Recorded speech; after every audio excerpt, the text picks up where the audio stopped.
We know the needs of working families in Iowa have been ignored. The access to health care is out of reach for too many, and our education is lacking the resources that we need to prepare our next generations. Working families need quality, good paying jobs. And together, we're going to stand up to Governor Reynolds and the Republican-led legislature because we know Iowa can do better. We believe in Iowa, and we're holding them accountable so we can have a brighter future. So again, I'd like to thank everyone for being here. I want to thank our speakers. We have Mary Stewart, a retired college administrator and current activist, Francis Thicke, an Iowa farmer, Steve Siegel, a labor leader, a renowned labor leader, and Dennis Willhoit, an entrepreneur. Thank you all for being here. I'd also like to thank our co-host. We have AFSCME Council 61, the American Postal Workers Union, Iowa, Healthcare for America Now, Iowa, Interfaith Allegiance of Iowa, Iowa Citizen Action Network, Iowa Main Street and County Roads, Lower Drug Prices Now, Iowa, Progress Iowa, and Tax March for Iowa. Thank you so much for being hosts of this event as well. I just wanted to, again, thank everybody for being here on a Saturday.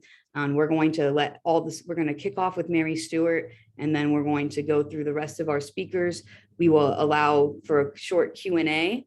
We have one question submitted, and then we will close. So thank you all for being here. This is one of 7 events across the state that we're declaring the people's condition of the state. So Mary, thank you so much for being here, and I'd love for you to kick us off today.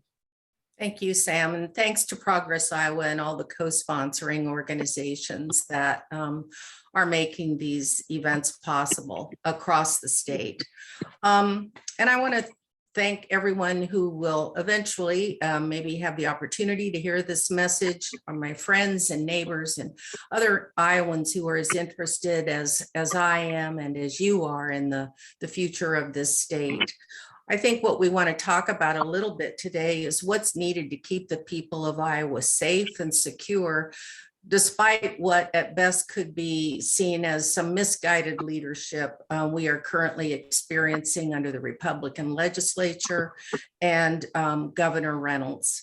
The working men and women of this state are less interested in the workings of politics than they are in living productive, prosperous, and healthy lives, and in guaranteeing the same for the futures of our children. Iowans want to make sure that our families are healthy and safe, that we have the information and the resources to protect our physical and mental health, even during times of pandemic, despite the efforts of Governor Reynolds to attempt sometimes to keep that information private, not public, and her refusal of federal funds to vaccinate our children. Iowans want guaranteed access to affordable and quality health care for all Iowans, rather than privatized systems that benefit only those with the financial means to afford it or to access it without traveling great distances across the state to receive care. Iowans want to make sure that our children are receiving a world-class education where freedom of thought and discussion of diverse points of view creates informed and productive citizens who are capable of forming their own opinions rather than being indoctrinated into a single legislatively defined view of history and current events. Public education has been seriously underfunded in Iowa for so many years that pandemic relief funds supplied by the federal government have provided more support to our school districts last year than the Republican legislature. While Governor Reynolds acknowledges the personal and life-threatening sacrifices that have been made by essential workers, by teachers, by healthcare professionals on one hand, she has consistently refused to follow the scientific evidence presented by the top healthcare professionals in Iowa and from across the country. She's refused to lead by example and to put in place mandates that would help ensure public health and protect our healthcare workers by limiting the further spread of the virus. When federal funds were available to support that effort for Iowans, Governor Reynolds chose to spend federal funds on computer systems, but refused $95 million targeted for vaccinations of school children. Governor Reynolds and the Republican-led legislature consistently demonstrate their inability to represent and work for all Iowans. They work instead in the interests of large corporations who do not carry their fair share of taxes while benefiting from record-breaking profits, as working Iowans carry the burden for funding state government and state and local services. And as cities and counties across the state found themselves in positions where they were forced by finances to either reduce or eliminate basic services to citizens or to increase taxes, the governor and the legislature removed that possibility by passing laws that eliminated or severely limited local control in that regard. The pandemic has brought devastation and loss to all Americans. We've watched a governor downplay the seriousness of the problem as she now places blame on working Iowans for not returning to work. You're supposed to ignore the fact that many workers often fear entering the workplace because of inadequate protections for their health, or who lack the resources that make it possible to go to work each day. Governor Reynolds speaks of Iowans as if they're willing to seek employment rather than acknowledging that the jobs they would return to most often pay too little or do not pay benefits or both. She fails to recognize that the cost of childcare, if childcare is available, is prohibitive for many working Iowans.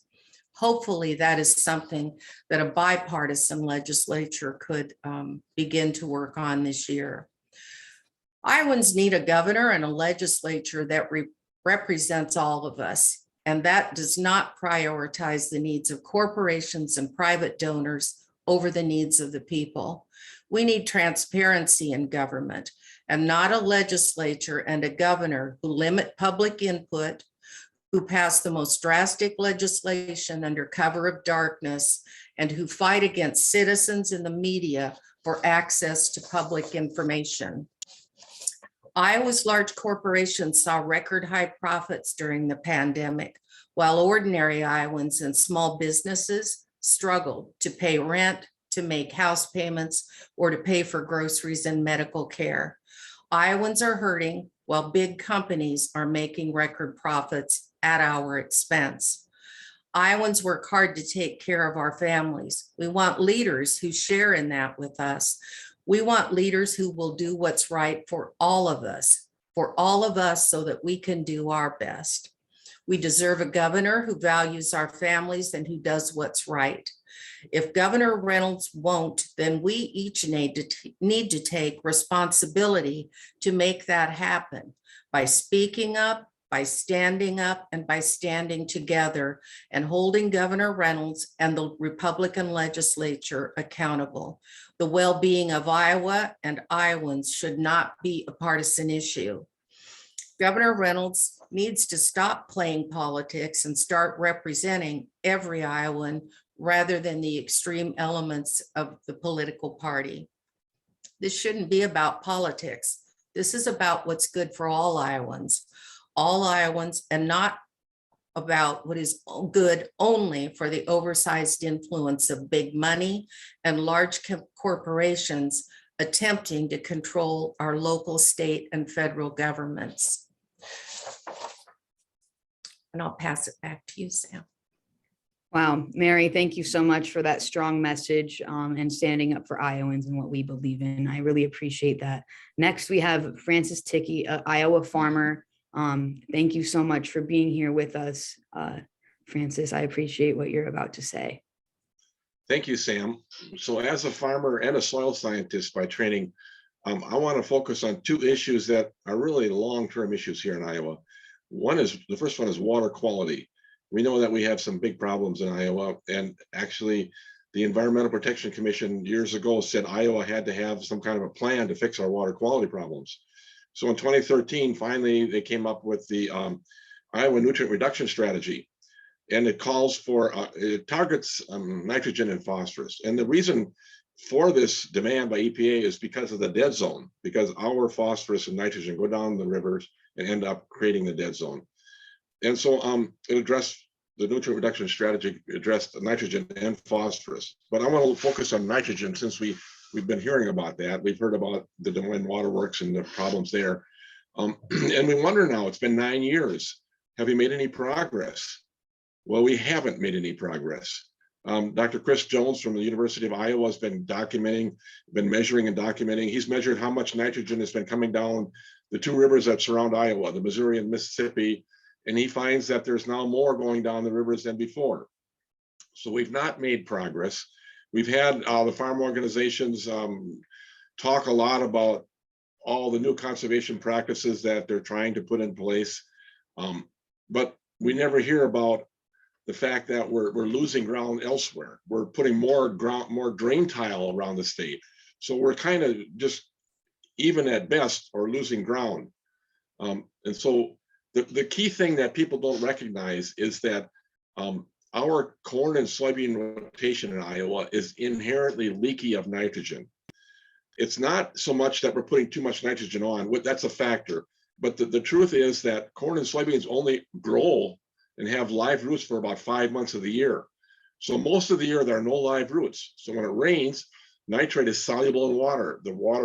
The rain takes that nitrate right down to the tile trains, down to the rivers, to the dead zone. And so we need to recognize that we have an inherently leaky system. And the nutrient reduction strategy calls for practices like cover crops. Now we have maybe 2 to 3% of our corn and soybean acreage with cover crops every year. And so we're not making a lot of progress. Cover crops will reduce it about 30%. The Iowa nutrient reduction strategy calls for a 41% reduction in nitrate loss. So cover crops get us fairly far, but 66% of our land in Iowa is covered in corn and soybeans every year.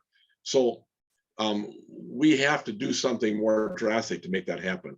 And I actually have in the past called for a water quality plan. Like farmers now have soil conservation plans in order to get federal funding if they have erosive land.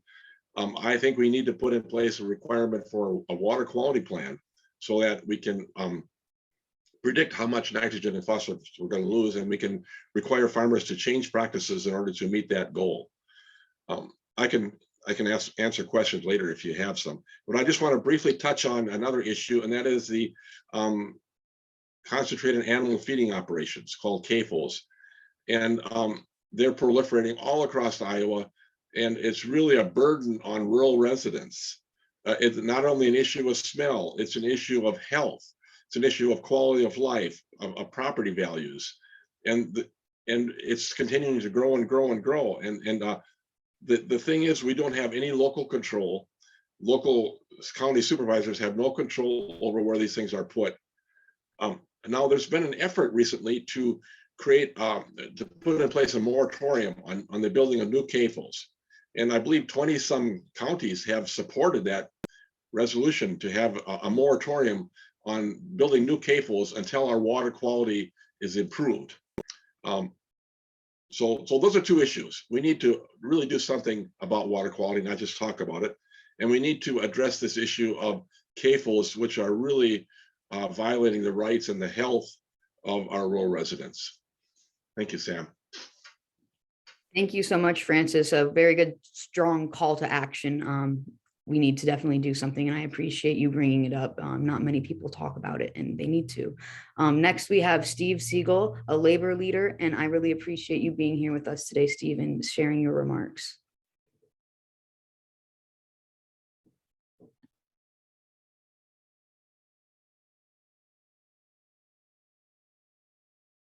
Steve, you're on mute. Let's start over. So sorry about that, Steve. That's all right. I want to thank you, Sam, for putting this together, and Progress Iowa for doing it all around the state, and my fellow speakers this morning, Mary, Francis, and Dennis. I appreciate you guys a lot. All right, my name is Steve Siegel. For those of you who do not know me, I served on the Wapello County Board of Supervisors for 20 years, winning 5 elections. I've also been active in the labor movement, working 20 years as a union rep for AFSCME Council 61. And I was president of Southern Iowa Labor Council for 30 years and president of ICANN for 20 years. I've been reading about the 2022 legislative priorities of Governor Kim Reynolds and the Republican leadership over the past few weeks. Proud to say that you and I view the state's priorities very differently than they do. One top GOP concern is to get more people into Iowa's workforce. Labor shortages, they say, are holding back Iowa's economy. Republican strategies to address this seem to be to starve out the Iowans not presently in the labor force. By limiting access to unemployment insurance, food stamps, Medicaid, and other benefits, Republicans hope to force them into accepting low-wage, low-benefit jobs.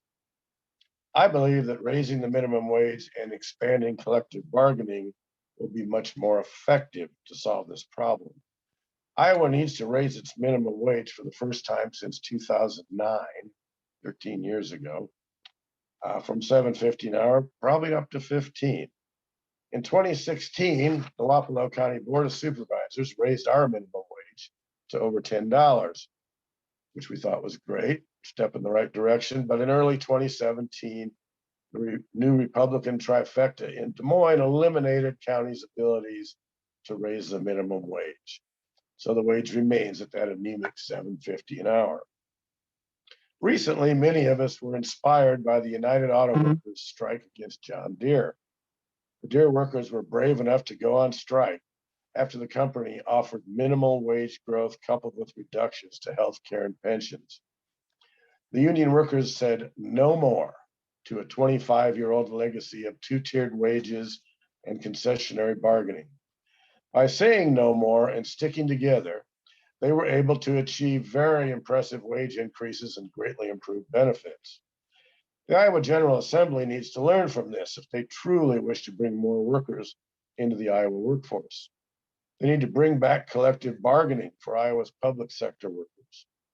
Only by allowing and encouraging more workers to join unions can they make these jobs more attractive.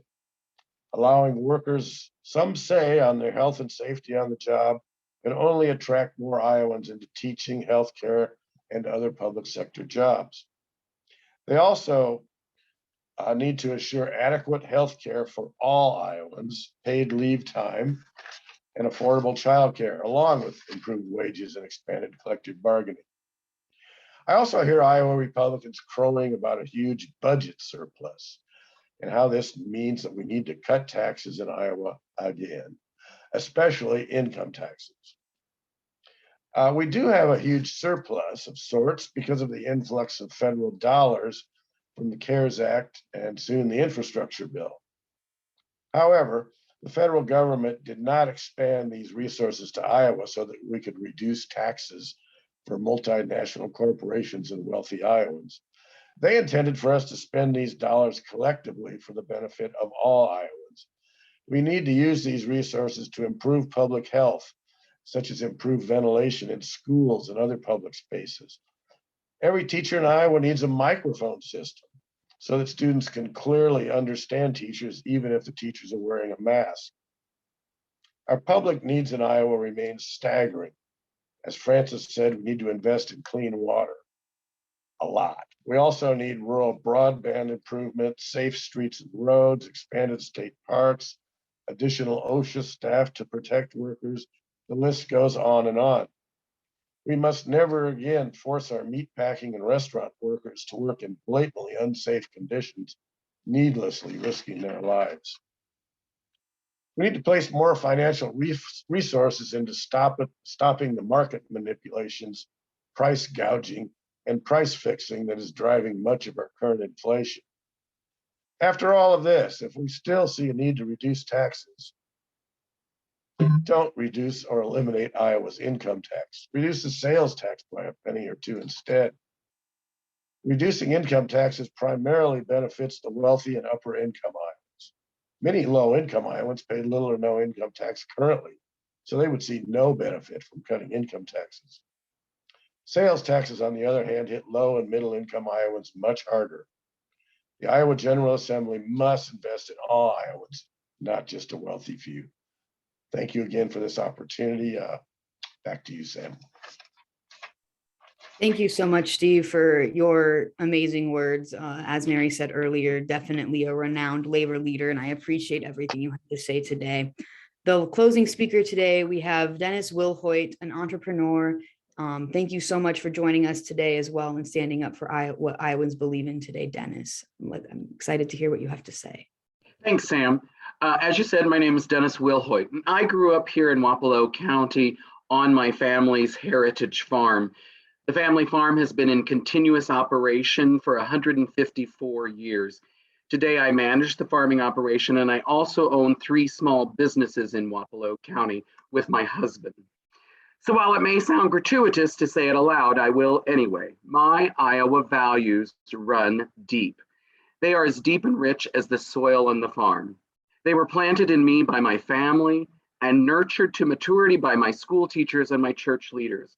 I was surrounded by love, and today I'm convinced that that unconditional love these people had for me is why I still call myself an Iowan today. I have had ample opportunity in my life to live beyond Iowa's borders, but it is Iowa and these values to where I return. Iowa is home. However, today, it feels like our political system in Iowa and the nation is robbing us of our basic love for neighbor and seeks to pit us neighbor against neighbor. It is as if Iowa has root rot and it has begun to kill what I once thought were unshakable tenets of being Iowan, tenets that were grounded in dignity and respect for our fellow Iowans, neighbor caring for neighbor. Corporate puppet Kim Reynolds has readily seized the standard of divisive politics in Iowa to please her corporate contributors and one very self-important Republican guru. She fights for exclusionary policies that hurt Iowans of marginalized communities and that work to sabotage economic development in our state.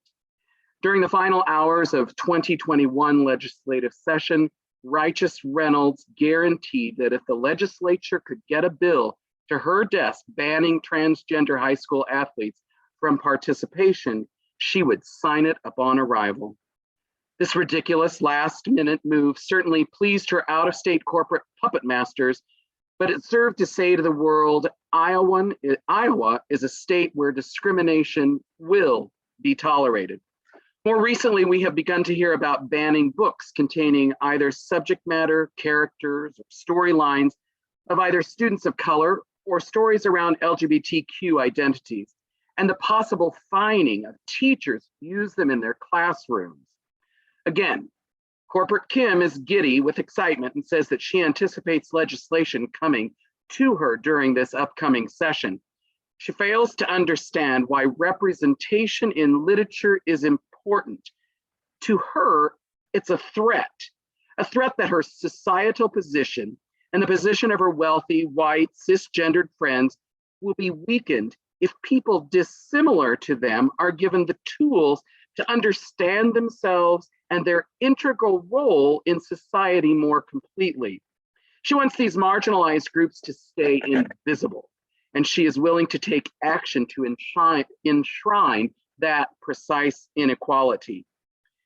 As a small entrepreneur in this rural Southeast Iowa hub, I know one thing for certain.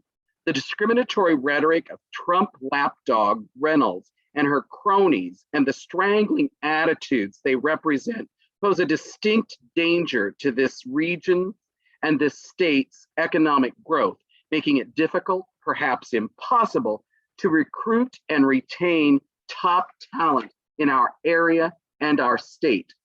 Corporate sellout Kim fails to understand that this rhetoric and legislation represents an Iowa identity that is no longer an Iowa value, but an identity carefully crafted and controlled by outside interests for their personal gain.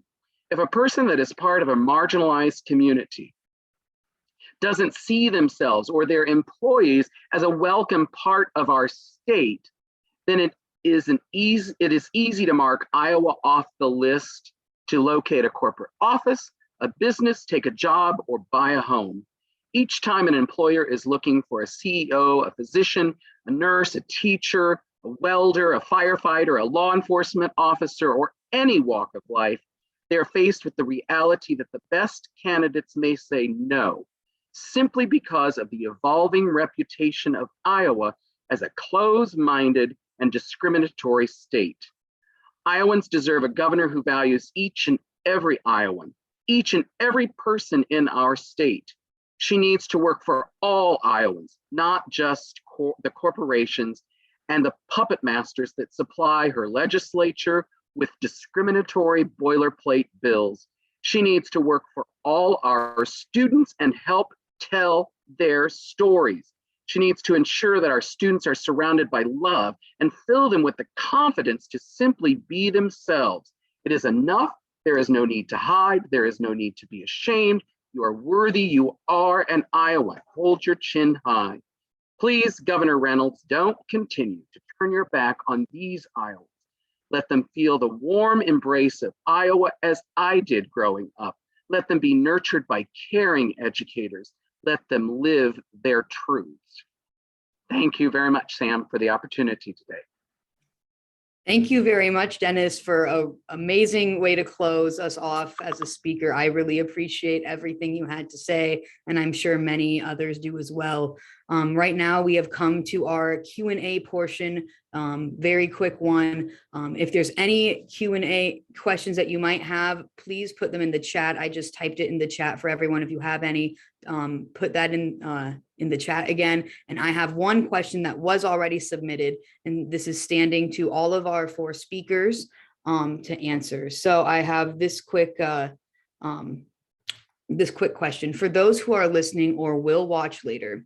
What is the best way for us to get involved, stand up against the agenda that corporate Kim Reynolds is trying to pass in this legislative session? Excuse me, I apologize. And anyone can answer that from our panel, so to speak. I think what I've challenged myself with is to speak up when there's wrongdoing. There is right, there is wrong. Sometimes it's a little scary, especially on a local level, to speak out against things that are happening that are wrong. But I think we all must know that we have the support, and if we offend or cause some kind of unintended results, I think we never had those people on our side to begin with. So I think it's that strength to act locally and take it all the way, to the governor's mansion and beyond. Absolutely, thank you. Is there anyone else who wants to answer this question? All right, I see Steve. Yes, please. Thank you. I guess people, if they want to make a difference, get involved. Write letters to your legislators. They do matter. They do read them. If they get several on the same topic, it'll have an impact. Lately in our area, the Republican legislators have refused to attend our monthly forums in Fairfield and Ottumwa, but if they do show up, you should go to those events. That's an opportunity to question them as well. And then later on in the elections, the primaries in June and the general in November, be active, go out and door knock, make some phone calls for the candidates that you support, that say what you want to say. Don't just put stuff on Facebook. That doesn't really have much impact. Absolutely. Thank you for your call to action. Francis, I see that you have something to say. Please go for it. Well, I agree with what you've been saying, that we need to act locally too. And for example, our legislator, Jeff Shipley, Republican, on Facebook, he has these outrageous statements about how the election was stolen and how we can't teach critical race theory. Nobody's teaching critical race theory anyway. And it just all these, and he's got incredible following. Maybe I should be saying this publicly, but it's shocking. And so I think we got to call them out, and I do. I just get in there and I state my truth, and then I let them all, do what they have to do. Most of his followers will just put a smiley face up, like what I say is funny. But I think we have to engage them wherever they show up. Maybe I shouldn't say that, but I guess I'm kind of direct. No, thank you for speaking your truth. Everyone has a different way to call to action, and everything does matter to take action.